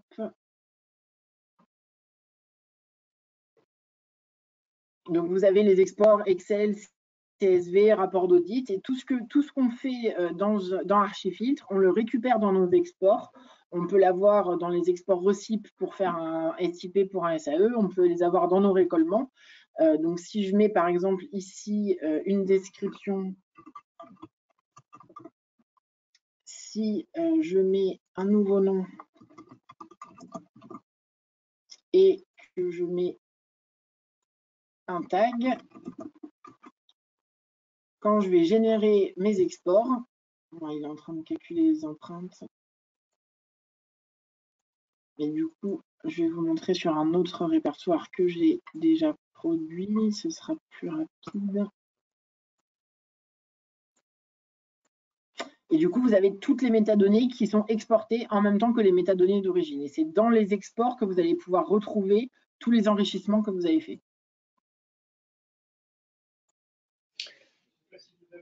Ok. Donc les métadonnées peuvent-elles être intégrées sur un ensemble de fichiers? Et comment? Alors pour l'instant, la seule façon de le faire, c'est de taguer un par un. Donc si vous avez un ensemble de fichiers qui est dans un répertoire, vous pouvez taguer des répertoires. En revanche, si vous voulez taguer plusieurs fichiers en même temps, pour l'instant, on ne peut pas faire un clic et avoir plusieurs fichiers qui sont tagués en même temps. Ça fait partie de nos sujets de réflexion, mais ce n'est pas encore actif dans Archifiltre. Donc pour l'instant, c'est que manuellement dans Archifiltre. Et après, ce que vous pouvez faire au moment d'inversement, c'est aussi que vous pouvez apporter des métadonnées quand vous êtes dans l'étape RECIP. Pour ceux qui utilisent un SAE au format CEDA, vous pouvez très bien apporter aussi des métadonnées supplémentaires dans RECIP. Donc là, je vous montre un exemple d'export pour vous montrer qu'il y a les métadonnées d'origine et puis on va retrouver les tags qui ont été ajoutés, les descriptions, les nouveaux noms. Quand il y en a eu qui ont été apportés, ils se retrouveront dans les fichiers d'export qui sont générés par Archifiltre. Donc vous avez toutes les métadonnées d'origine et toutes celles qui sont enrichies sous cette forme-là. Et pour l'instant, on peut les afficher dans des fichiers CSV, des fichiers Excel, mais on ne peut pas encore les réintégrer ces fichiers Excel.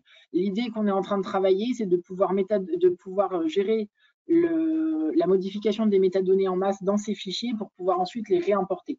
Mais pour l'instant, ce n'est pas encore opérationnel. Donc, je vous le montrerai quand ce sera vraiment opérationnel à 100%.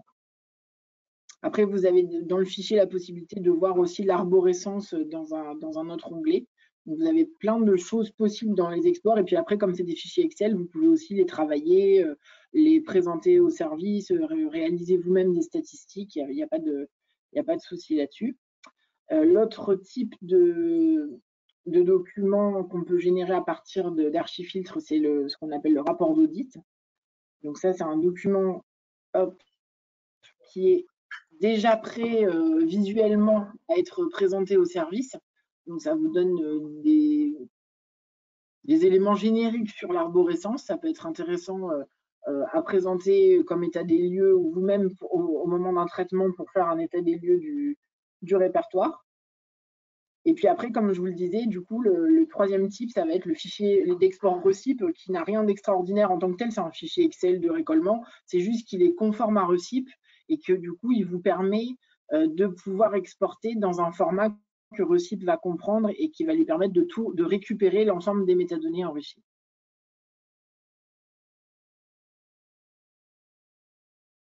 Je ne sais pas si tu as d'autres questions, Mélanie. Moi, je ne les vois pas du tout.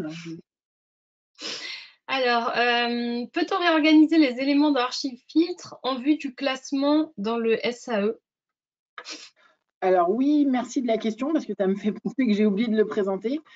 Du coup, alors là, je suis sur un dossier pour lequel le chargement des empreintes est en cours, donc j'ai pas tout qui s'affiche.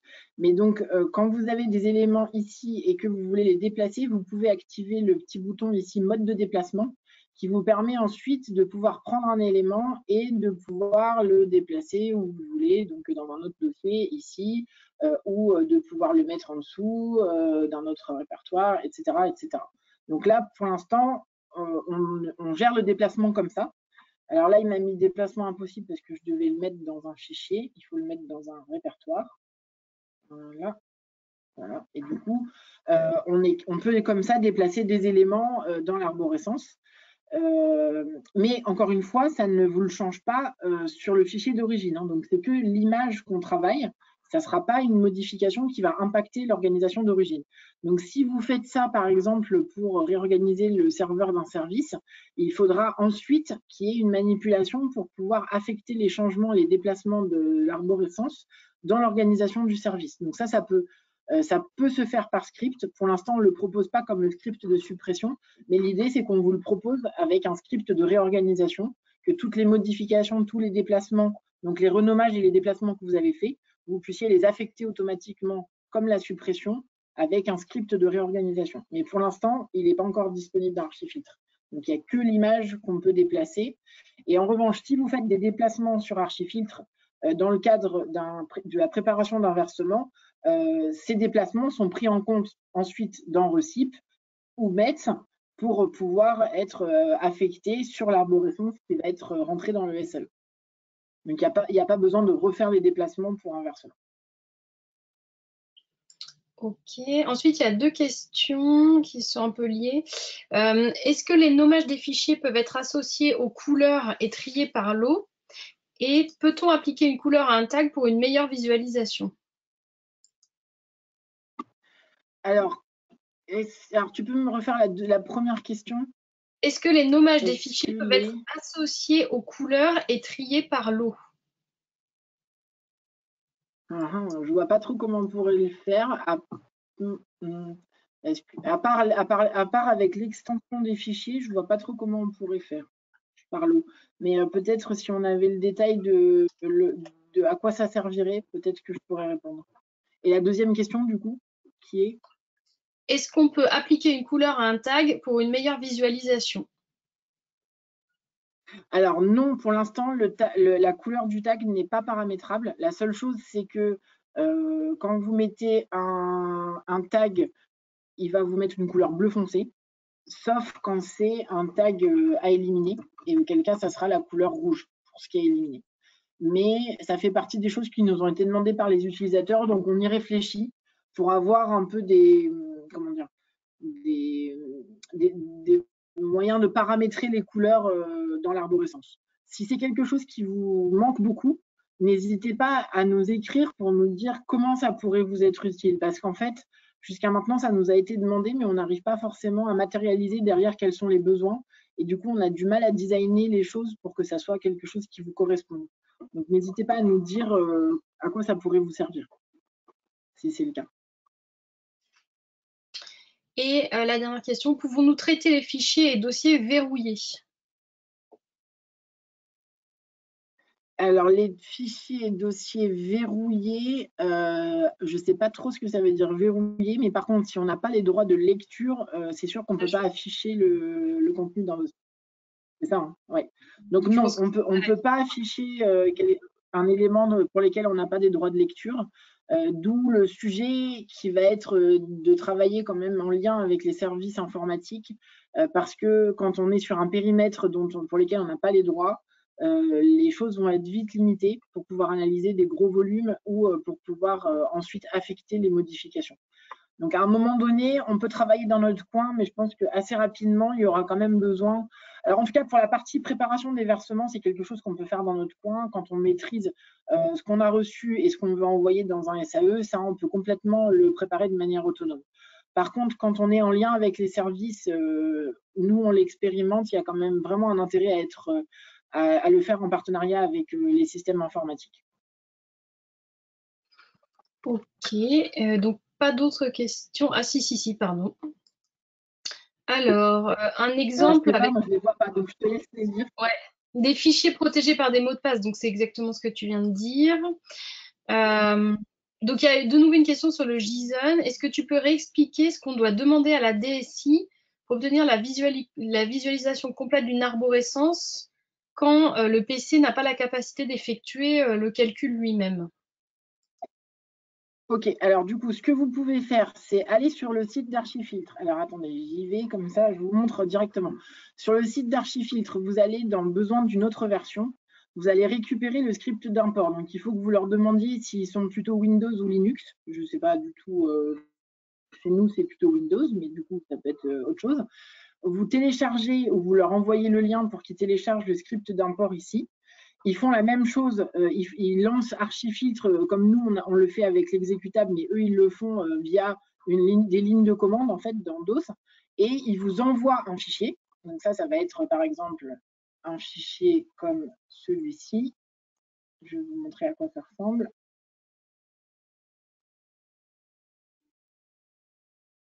Hop, donc un fichier qui va être en .txt.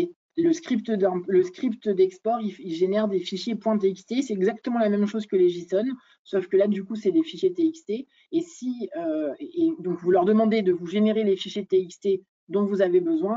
Vous vous mettez d'accord avec la DSI pour qu'ils vous les génèrent. Et ensuite, vous les déposez dans Archifiltre comme on dépose un JSON. Et vous pouvez ensuite voir la totalité du répertoire. Donc là, moi, j'avais la DSI qui m'avait fait cet export là pour une sous-direction. Ils m'ont envoyé le fichier TXT, je le dépose et puis là, je vais pouvoir visualiser l'ensemble de l'arborescence de la sous-direction. Bon, je crois que c'est un 200 quelque chose gigaoctets, donc c'est assez volumineux. Mais disons que là, Archifiltre ne fait le calcul que pour visualiser l'arborescence. Il ne fait pas du tout le calcul en amont où il y a toute l'étape de chargement des empreintes, etc. Donc ça, on économise là-dessus. Après, il y a quand même une étape de calcul qui est la visualisation sur notre écran. Donc ça peut être aussi source de bugs. Je ne sais pas si j'ai répondu à la question, si ça paraît plus clair comme ça. Oui, je pense. Donc, il y a une autre question. Ça, si tu peux montrer comment fonctionne l'onglet redondance. Oui, c'est vrai qu'on ne l'a pas montré pour l'instant. Alors du coup, l'onglet enrichissement, l'onglet audit qui est encore très peu utilisé, il faut qu'on l'approfondisse. Il n'y a pas grand-chose à exploiter pour l'instant à part les couleurs.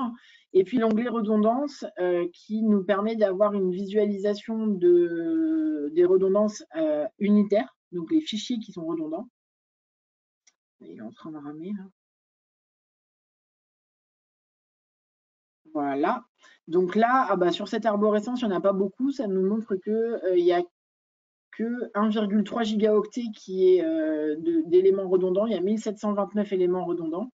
Ça nous donne la répartition. C'est grosso modo plutôt des documents et des présentations. Donc là, on a la répartition des fichiers redondants ici qui s'affichent. Et ensuite, vous avez la liste de tous les éléments. Donc vous pouvez, et là, l'inconvénient, c'est que pour l'instant, on ne l'affiche qu'au fichier. L'objectif est de vous le proposer ensuite au répertoire. Mais là, si vous voyez le détail de tous les éléments redondants, vous pouvez ensuite, en fonction de l'arborescence, cliquez sur celui que vous voulez garder et celui que vous voulez éliminer, vous pouvez le taguer ici à éliminer. Donc, comme c'est un tout petit élément de 24 kilooctets, on ne le verra pas dans l'arborescence, mais si c'était un gros élément, on pourrait le voir ensuite dans l'arborescence tagué en rouge à éliminer. Et en fait, c'est comme ça qu'il faut faire du coup fichier par fichier. Donc là, pour l'instant, on le fait comme ça dans Archifiltre. Après, on peut aussi le travailler dans les exports Excel. Et puis, l'objectif, ce que je vous disais, c'est de vous proposer ça, mais à un niveau plus répertoire qui vous permettrait de travailler à un niveau macro. Du coup, il y a une question liée à cet onglet redondance, mais je pense que tu y as déjà répondu. Est-ce qu'il s'agit de redondance de titre, de contenu ou les deux? Non, c'est que le contenu. C'est pas du tout sur le titre. Alors là, du coup, je suis pas sûre que je vais trouver un exemple. Mais vous pouvez tout à fait avoir des fichiers dont le contenu est identique et dont le titre est complètement différent. C'est pas du tout le titre, c'est l'empreinte du fichier qui permet de détecter le doublon. C'est ça. Et donc, il y a une personne qui dit que l'onglet redondance ne fonctionne pas chez elle, à savoir si c'est un bug. Alors, ce qui peut se passer, c'est que du coup, tant qu'on n'a pas les empreintes de fichiers qui ont été calculées, l'onglet redondance ne s'affiche pas. Et donc, ce qui peut arriver, et notamment sur la dernière version, c'est ce que je vous disais, on s'est rendu compte qu'il y a des anomalies de calcul d'empreintes, pas tout le temps, hein, mais dans certains cas, qui restent bloqués à 86%. Et dans ces cas-là, le problème, c'est que si les empreintes ne sont pas calculées, du coup, vous ne pouvez pas avoir l'onglet redondance qui s'affiche. Et là, du coup, dans l'onglet redondance, on peut aussi filtrer le tableau par toutes les colonnes. Donc là, si vous voulez sélectionner les éléments les plus volumineux, là, on a un document qui fait 119 mégaoctets, qui est présent 2 fois. Du coup, on peut avoir le détail des 2 endroits où il est. On a un autre document ici qui est présent 4 fois. On peut se rendre compte à quel endroit il est stocké. Donc, pour l'instant, c'est pas très visuel. Donc, l'objectif, c'est à partir de cet affichage-là, d'arriver à quelque chose de plus visuel dans les stalactites, mais on n'a pas encore trouvé la bonne façon de le faire, donc on cherche encore. Ok, alors après, il y a une question difficile. Est-ce qu'on peut estimer le temps nécessaire pour enrichir, déplacer et ajouter des tags dans Archifiltre pour un serveur d'une direction? Ça dépend. Ouais, ça dépend du volume, ça dépend du niveau de détail jusqu'où vous voulez aller. Nous, on essaye de se fixer des objectifs d'essayer de le faire en une demi-journée maximum. On essaye plutôt, en fait, on se dit plutôt que de tout faire et de voir combien de temps ça prend, c'est plutôt d'essayer de limiter ce qu'on va faire en 2-3 heures. En 2-3 heures, qu'est-ce qu'on est capable de donner comme préconisation de réorganisation, de renommage, d'amélioration de l'arborescence. Et si on veut aller plus loin, à ce moment-là, c'est dans notre offre de service avec la direction ou le service demandeur, on va aussi négocier du donnant-donnant. C'est-à-dire, OK, on va plus loin dans l'analyse, mais dans ces cas-là, on va peut-être attendre de vous qu'il y ait une certaine action derrière. Voilà. Mais ça va dépendre vraiment de votre niveau. Nous, en général, quand on intervient comme ça très rapidement, on va rester sur les quelques premiers niveaux de l'arborescence. On va essayer d'analyser les 3-4 premiers niveaux. On ne va pas du tout aller dans tout ce qui est en dessous. On va aller dans les 3-4 premiers niveaux, puis on va voir là, sur cette arborescence ici, ce qui m'a sauté aux yeux, c'est ce fichier bleu, c'est une messagerie d'une personne qui n'a rien à faire sur un serveur de direction. Bon, déjà, ce truc, on peut le supprimer, en fait. Hein. À moins que ce soit un directeur, mais ce n'est pas le cas en l'occurrence, parce que je connais bien la direction. La messagerie d'une personne qui date de, je n'ai pas le détail, mais qui n'est pas récente, ça n'a aucun intérêt à conserver, donc on supprimerait. Il y a des choses comme ça qui datent de 2019, et des choses comme ça qu'on peut très rapidement faire sans rentrer dans le détail des fichiers par fichier. Et on peut donner des préconisations comme ça sur les 3-4 premiers niveaux rapidement. Et ensuite, en fonction de l'implication du service, aller plus loin dans le degré de finesse de ce qu'on va donner comme résultat. Du coup, il y avait une question pour savoir si on peut repérer les répertoires vides. Alors, les répertoires vides ne sont pas chargés dans Archifiltre. Donc, on ne peut pas les repérer dans Archifiltre parce qu'ils ne sont pas chargés. Voilà. Concernant les redondances, système. Quelles sont les options par rapport aux images? pour la redondance. Alors, il y a eu une petite coupure, c'était quoi la question, pardon? Il y avait une question pour savoir, concernant les redondances, quelles sont les options par rapport aux images? Enfin, ça fonctionne comme pour les autres. Alors, j'ai des coupures, du coup, je t'en et redondance. Du coup, exactement la même chose que pour le fichier, c'est-à-dire que c'est calculé à partir de l'empreinte du fichier, que ce soit du texte ou une image, c'est pareil. Un fichier, c'est une suite de 0 et de 1 dans un ordinateur ou dans un disque dur. Et du coup, l'empreinte, c'est un algorithme qui calcule à partir de tous les 0 et les 1 qui constituent le fichier, une image, une empreinte unique de ce fichier. Et donc, c'est la même chose que ce soit une image ou que ce soit un document texte ou un zip ou un PDF. Ça se passe de la même manière. Alors, du coup, pour finir, parce qu'on va bientôt arriver à la fin, il y avait 3 questions qui avaient été posées pendant la présentation auxquelles on n'a pas répondu. Donc, la première, mais tu y as répondu quand même, peut-on adresser Archifiltre à des non-archivistes? Alors oui, alors c'est pas prévu pour. On l'a pas designé pour des non-archivistes, donc il y a du vocabulaire d'archiviste. Il y a des choses qui vont pas forcément parler à un service enrichissement, audit, recip, récollement. Enfin, c'est des choses qui vont pas forcément parler à un service. On s'est rendu compte en manipulant, et nos utilisateurs nous ont dit que certains non-archivistes le manipulaient facilement. Et du coup, ce qu'on est en train d'imaginer, c'est peut-être une version Archifiltre Lite qu'on pourrait mettre dans les mains de non-archivistes qui, du coup, seraient un peu épurés parce qu'il y a des fonctionnalités qu'un non-archiviste n'a pas besoin d'avoir, mais qui permettraient ensuite d'être en lien avec l'archiviste via Archifiltre. Donc ça, c'est ce qu'on est en train d'essayer d'explorer. Je ne sais pas forcément si on y arrivera cette année, mais en tout cas, c'est un vrai sujet sur lequel on aimerait travailler. Donc une question auquel tu as répondu aussi, je pense. La dernière version d'Archifiltre permet-elle d'éliminer directement les dossiers des dossiers d'origine? Ouais. Alors du coup, voilà, la dernière version, on a mis à disposition ce script de suppression parce qu'il nous était très demandé. Mais vraiment, on met l'alerte là-dessus, c'est qu'après, c'est irréversible. C'est pas comme la corbeille où on peut récupérer les éléments. Donc tout ce que vous aurez tagué dans Archifiltre à éliminer, avec le tag rouge à éliminer, quand vous utilisez le script de suppression, ça va vous les supprimer sans vous demander votre autorisation ou de vérifier à ce moment-là. Donc, on vous le dit, ça existe, mais faites attention et on vous conseille plutôt de l'utiliser pour du versement, pour vérifier avec le service en amont que vous avez le droit d'éliminer des choses. Enfin, c'est quand même à manipuler avec attention. Mais c'est possible. Alors, il y avait une question aussi. Archifiltre est-il en capacité de récupérer les métadonnées issues des documents bureautiques saisis par les producteurs ou par leurs outils métiers? Alors non, pour l'instant, on ne l'a pas du tout paramétré. On y pense un peu avec le paramétrage avec Office 365. Parce que dans Windows actuellement, les propriétés à récupérer ne sont pas forcément hyper intéressantes, enfin en tout cas dans les tests qu'on avait fait. En revanche, on se dit qu'avec Office 365 ou le paramétrage sur des SharePoint, ça pourrait être intéressant. Donc on y réfléchit dans le cadre de l'interfaçage. Ok. Et alors, il y avait une question sur le support. Pour savoir ce que représente la carte en diapo 13. Alors, le support, la carte en diapo 13. La carte, bah, c'est les utilisateurs d'Archifiltre. Du coup, vous pouvez le voir sur la page statistique.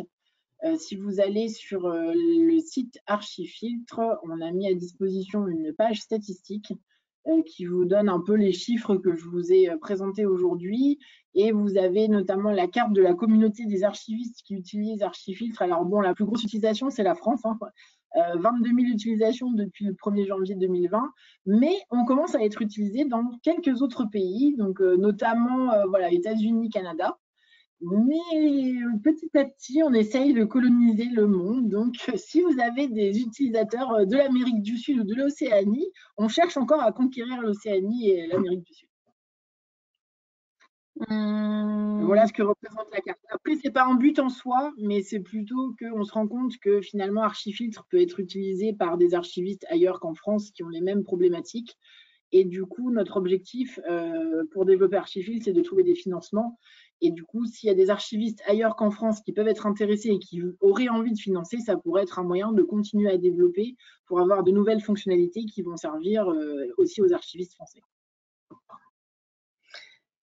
Alors, donc sur ta réponse sur la suppression, une personne demande si on ne pourrait pas imaginer de déplacer vers un répertoire d'élimination, comme une espèce de corbeille en fait. Ouais, ouais.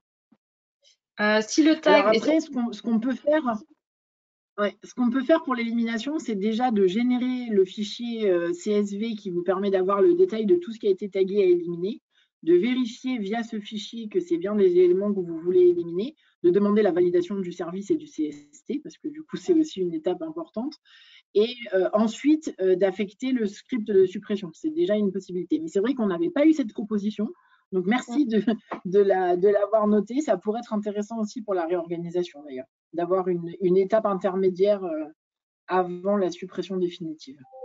Et du coup, une autre personne qui dit un peu ce que tu viens de dire, en disant qu'on pourrait utiliser le script pour faire l'export et retrouver ce qui a éliminé, sans forcément faire l'opération en automatique. Ouais, alors le problème c'est qu'il y a, quand on veut retrouver des éléments à éliminer, c'est que quand on a travaillé sur des grosses arborescences et qu'on a par exemple 5000 éléments à éliminer, le faire manuellement, on ne se lancerait pas. Donc du coup, on voulait quand même quelque chose de plus automatique. Donc sur la version light pour les non-archivistes, pourrait-elle avoir un export qui ressemblerait à un plan de classement pour aider les modifications à réaliser? Ouais, on travaille ça sur la réorganisation. On espère pouvoir organiser un Open Lab là-dessus pour pouvoir matérialiser la réorganisation d'arborescence. J'espère pouvoir le faire avant, en gros, à la rentrée, quoi. Et donc, vous projetez d'interfacer avec des offres de stockage comme Google Drive. Pouvez-vous déjà annoncer un calendrier à ce sujet? Et non, ça dépend des financements. Le problème d'Archifil, c'est que ça dépend des financements. Donc, quand on trouve des financements, ça débloque du temps de développeur et le temps de développeur, ensuite, c'est des fonctionnalités. Donc, du coup, là, on est en train d'en chercher des nouveaux. Et si on les a, bah, là, on pourra lancer des nouveaux développements qui nous permettront de vous proposer des fonctionnalités. Et pour pouvoir avoir ces financements, on a juste besoin d'une chose, c'est d'avoir vos retours. Et du coup, normalement, Katia doit vous envoyer un questionnaire sur Archifiltre, que ce soit positif, négatif, il n'y a pas du tout d'enjeu que ça soit bon. Mais par contre, ce qu'on veut, c'est avoir du retour pour pouvoir ensuite montrer qu'il y a une attente importante de la part du réseau des archivistes. Et c'est ce qui ensuite nous permet de débloquer des financements pour pouvoir développer des fonctionnalités.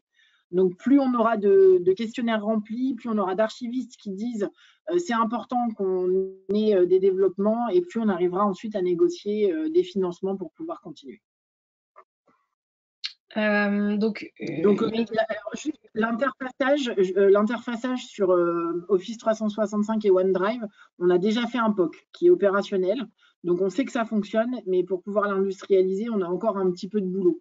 Donc, en gros, on espère quand même l'avoir d'ici la fin de l'année. Alors, on va prendre les deux dernières questions et puis on va, comme on avait timé à 1h30, je crois, on va s'arrêter là. Si l'onglet redondance reste inactif, est-ce que ce n'est pas simplement parce qu'il n'y a pas de doublon?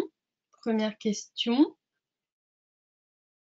Alors, ça peut être alors, c'est possible, mais alors franchement, ça ne m'était jamais arrivé. Du coup, peut-être.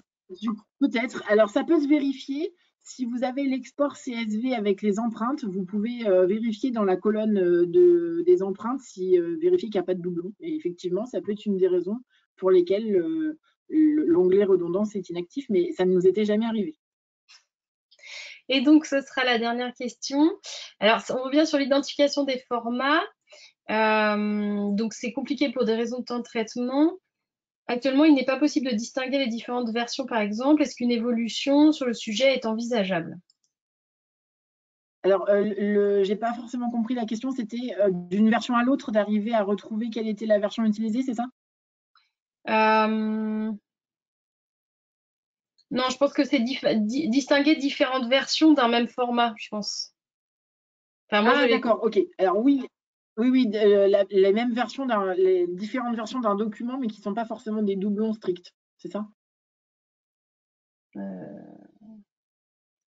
Ça doit être plus ça que la version d'Archifiltre. Parce qu'il y a aussi la question de savoir distinguer les versions d'Archifiltre, donc c'est aussi un truc sur lequel on travaille. Pour les versions des fichiers, on a une hypothèse qu'il faut qu'on vérifie, mais il n'est pas exclu qu'on arrive à y travailler, qu'on arrive à identifier des presque doublons, qui ne seraient pas basés sur l'empreinte du fichier, mais sur un autre type de calcul, en fait. Mais comme on ne l'a pas encore testé, je ne peux pas vous dire ce que ça donne. Il faut qu'on teste pour voir si c'est intéressant. Ok. Donc, je crois qu'on n'a pas d'autres questions. Peut-être on pourra répondre s'il y en a certaines qu'on a passées, mais je pense qu'on a à peu près traité l'ensemble des questions ou des remarques.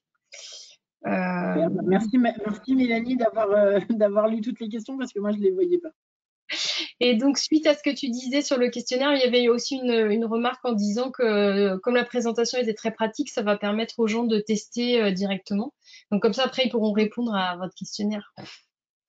Eh ben, avec plaisir. Et puis, surtout, s'il y a des choses qui ne vous paraissent pas pratiques ou que vous ne savez pas comment mettre en œuvre, il ne faut surtout pas hésiter à nous envoyer un petit message en nous disant « Là, je suis perdu, je ne sais pas comment faire ». Soit on a la réponse sur le wiki ou en vidéo et à ce moment-là, on peut vous envoyer le lien. Soit ça peut nous permettre d'identifier un sujet sur lequel on n'est pas opérationnel, pas au clair, et ben on crée du contenu pour y répondre.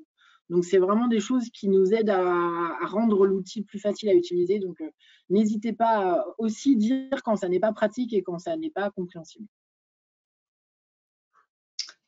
Ok, bon, je pense qu'on a à peu près fait le tour. Donc, merci à tous les participants pour leurs questions et leur attention. Et surtout, merci à Chloé pour ton intervention. C'était très intéressant. Avec plaisir. Et du coup, je pense que je peux envoyer à Katia le support aussi pour que vous le récupériez. Ouais, voilà. Ça, il n'y a aucun souci. Et merci à Katia et au groupe 1 pour l'organisation, la mise à disposition de l'outil. Voilà, puisque visiblement, on a eu à peu près 300 participants, donc je pense que ça intéresse vraiment. Cette présentation a été intéressante pour les utilisateurs, quoi. Voilà, et bah, tant mieux et au plaisir d'échanger avec vous tous. Bon après-midi tout le monde. Merci beaucoup. Merci, au revoir. Au revoir.